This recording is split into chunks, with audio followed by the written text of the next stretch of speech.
उलमा ने लिखा है कि अगर कोई बंदा 24 घंटे में सिर्फ 5 मिनट 23 घंटे 55 मिनट एक तरफ रखे, जो करना है करो, सिर्फ 5 मिनट किसी अकेले कमरे में रात को सो करना ऐसे चारपाई पे, वो सिर्फ 5 मिनट आंखें बंद करे और सोचे कि मेरी रूह निकल गई, अब मैं मर गया, अब घर वाले रो रहे हैं, अब मुझे गुस्ल दे रहे हैं, अब मुझे कफन देंगे, अब मैं कफन में आ गया हूं, अब मेरा मुंह खुला हुआ है, लोग देख रहे हैं, अब मुझे उठा के लेकर जा रहे हैं, अब जनाजा पहुंच गया, अब मेरी लाश वहां पड़ी है, लोग जनाजा पढ़ रहे हैं, अब उठाकर मुझे कब्र के पास ले गए, अब कब्र में डाल दिया है, ऊपर से बेटा सक्का भी कह रहे हैं एक सुराख भी खुला हुआ न रहे, सब कुछ बंद करो, सब कुछ बंद करो, सब कुछ बंद करो। लोग मट्टी डालना सवाब समझ रहे, ऊपर मिट्टी फेंक रहे, फेंक दी, बंद हो गई। मिन्हा खलकनाकुम व फीहा नुईदुकुम व मिन्हा नुखरिजुकुम तारतन उखरा, पूरा हो गया।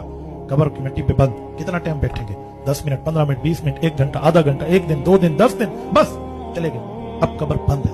अब मखलूक जाने या खालिक जाने। अब फरिश्ते आ गए हैं और उन्होंने पूछा है बता तूने दुनिया में क्या किया, अब मैं क्या जवाब दूंगा? अगर ठीक किया तो शुक्र करो, बुरा किया तो फिक्र करो। का सिर्फ 5 मिनट सोच लो, जिंदगी न बदल जाए, हो नहीं सकता। सिर्फ 5 मिनट सोच। आज आप तरतीब कर लें, आज अब रात को सोते ये 5 मिनट सोच लो।